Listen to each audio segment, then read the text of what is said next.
Hello guys, welcome to Pakistani real reaction. तो कैसे हैं आप सब? उम्मीद है आप सब बढ़िया होंगे, मजे में होंगे, खुश होंगे, आबाद होंगे। हमारी दुआ यही है आप हमेशा हंसते रहें, मुस्कुराते रहें, खुद भी खुश रहें, दूसरों को भी खुश रखें। मेरा नाम है मुदस्सिर। मैं हूं बशर सुगैज। आज की वीडियो का टाइटल है कोई वीजा नहीं मिलेगा, भारत ने की अपने पड़ोसी देशों की रिक्वेस्ट खारिज।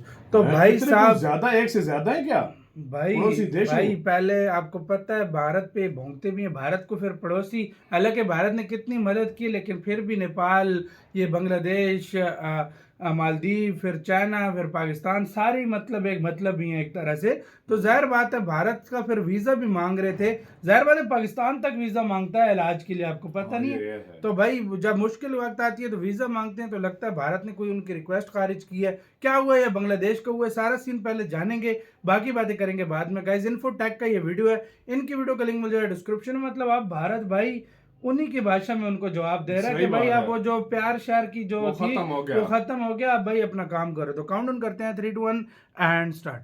पहले तो धमकी देंगे, बाद में पैसे मांगेंगे, पैसे नहीं मिले तो फिर धमकी देंगे, और जब सब धमकियां बेअसर साबित हुई तो अब इन्हें वीजा चाहिए। जी हाँ दोस्तों, बड़े ही अजीब किस्म के पड़ोसियों के साथ भारत अपना जीवन व्यतीत कर रहा है। ये लोग कब क्या मांगेंगे सच में भगवान को ही पता होगा।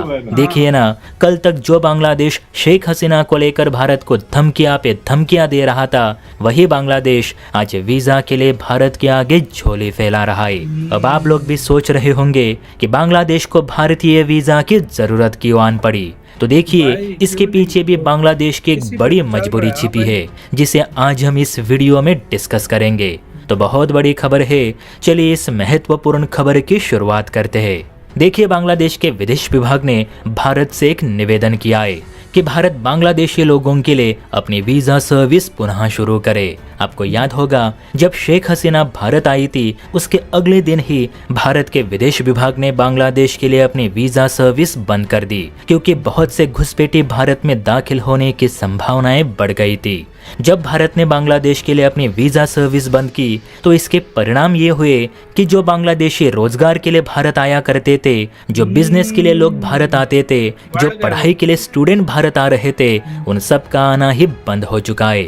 शायद आपको पता नहीं होगा, लेकिन एक डेटा के मुताबिक भारत में हर महीने 3,500 बांग्लादेशी लोग रोजगार और शिक्षा की तलाश में आ रहे थे। मतलब ये शेख हसीना के कार्यकाल के दौरान की बात है, तब इतने बांग्लादेशी लोग हर महीने भारत आ रहे थे। अब आप तो जानते ही हैं कि भारत एशिया की सबसे बड़ी मार्केट है। टेक्नोलॉजी से लेकर एजुकेशन तक भारत किसी भी फील्ड में कम नहीं। इसीलिए भारत के बहुत से पड़ोसी देशों के लोग भारत आकर अपनी रोजी रोटी कमा रहे। लेकिन फिलहाल भारत ने बांग्लादेशियों की एंट्री रोक रखी है, तो बांग्लादेश के छात्र तिल मिला रहे। इसी पर बांग्लादेशी विदेश विभाग का कहना है कि भारत सरकार दूसरे नागरिकों को ना सही, लेकिन हमारे छात्रों को तो अपने देश में आने की अनुमति दे। कम से कम उनके लिए तो स्टूडेंट वीजा सर्विस शुरू करे। भारत उनकी पढ़ाई ऐसे बीच में ना रोके, ये गलत बात है। अब देखिए दोस्तों, ये वही छात्र है जिन्होंने ऐसा प्रोटेस्ट कराया कि बांग्लादेश में तख्तापलट हुआ। ये वही छात्र है जो आज भी एक हिंदू लड़की पर जबरदस्ती की कोशिश करते हैं। ये वही बांग्लादेशी छात्र है जिन्होंने दर्जनों हिंदू मंदिरों की तोड़फोड़ की। अब इनके पास कमाने के लिए कोई जरिया नहीं रहा, तो इन्हें भारत की याद आ रही है। जब इनके तेवर आसमान छू रहे थे, तो यही भारत पे आक्रमण करने निकले थे। वैसे भी सलाहकार मानते हैं कि फिलहाल बांग्लादेशियों को भारत में एंट्री देना सही कदम नहीं होगा, क्योंकि बांग्लादेश का विदेश विभाग भले ही कह रहा हो कि उसके छात्रों की पढ़ाई रुकी हुई है, लेकिन यही छात्र भारत आकर भी तमाशा नहीं करेंगे, इसका क्या भरोसा। वे यहाँ आकर जासूसी नहीं करेंगे, इसकी जिम्मेदारी कौन लेगा। इसीलिए फिलहाल भारत सरकार ने बांग्लादेश के लिए अपनी वीजा सर्विस बंद ही रखनी चाहिए। और दोस्तों, मेरी राय से हमारे सलाहकार सही कह रहे, क्योंकि बांग्लादेश सिर्फ अपने स्वार्थ के लिए अब भारत से संबंध रखना चाहता है और कुछ नहीं। वैसे इस पर आपकी राय अलग भी हो सकती है, कमेंट सेक्शन में बता सकते हैं। और हाँ, वीडियो अच्छी लगी हो तो चैनल को लाइक एंड सब्सक्राइब भी जरूर करें। जय हिंद।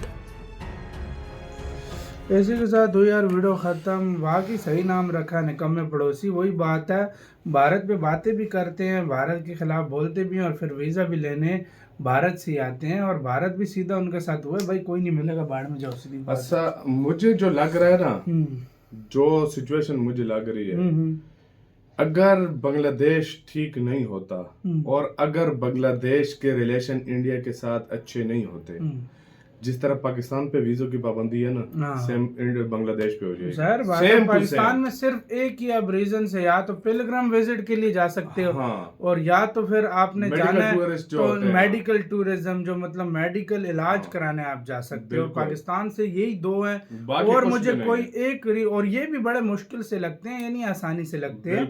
मतलब मेडिकल जो उधर पहले डॉक्टर से बात करो, फिर वीजा आने का महीनों वेट करो, तब जाके मतलब ये दो भी लगते हैं। बांग्लादेश का क्या था, इजीली कराते थे, हर महीने 3,000 से ज्यादा लोग जॉब के लिए आते थे, वही ना, जो बिजनेस के लिए आते थे वो छोड़ दो, टिकट करा के भारत पे आके बिजनेस कर रहे थे, भारत आके पढ़ रहे थे, बॉर्डर से ही खुल के आ जाते थे भाई।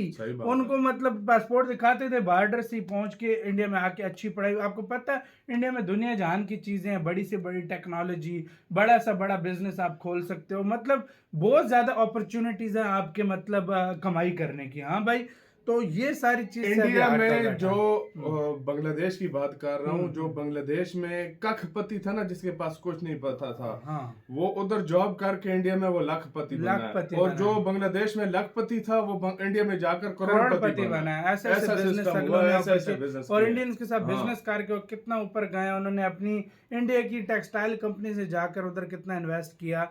अब यही वो यार, मैं तुम्हें छोटी सी 4 चीजें बताता हूँ। रोजगार के लिए आते हैं, बिजनेस के लिए आते हैं, ये 2 चीजें हो गई। इलाज के लिए आते हैं, 3 हो गई। पढ़ाई के लिए आते हैं, ये 4। ये तो 4 चीजें वो हैं जो हर महीने होती थी। मतलब हर महीने हजारों के हिसाब से लोग आते थे, हजारों के हिसाब से अलग अलग लोग आते थे। उसके अलावा जो होता था वो छोड़ दो। आप सोचो यार, ऊपर से भाई फिर ये इस तरह तुम भारत के साथ करोगे तो वही। लेकिन भारत सही है, भारत भी इनको बता देगा किस तरीके से इनकी लगाम खींचनी है। भारत को बखूबी तरीके आते हैं, ये नहीं कि भारत को कोई बिल्कुल दूध पीता बच्चा है, हर चीज पता है भारत को। सीधी उंगली कहाँ यूज करनी है और टेढ़ी उंगली कहाँ यूज करनी है, भारत को ये सारी चीजें पता है। मतलब भारत लेकिन फिर भी भारत अगले देशों को थोड़ा मौका दे देता है कि चलो यार गलती कर दी, खुद ही सही हो जाएंगे। लेकिन जब नहीं होते तो फिर आपके सामने तारीख है, हिस्ट्री है।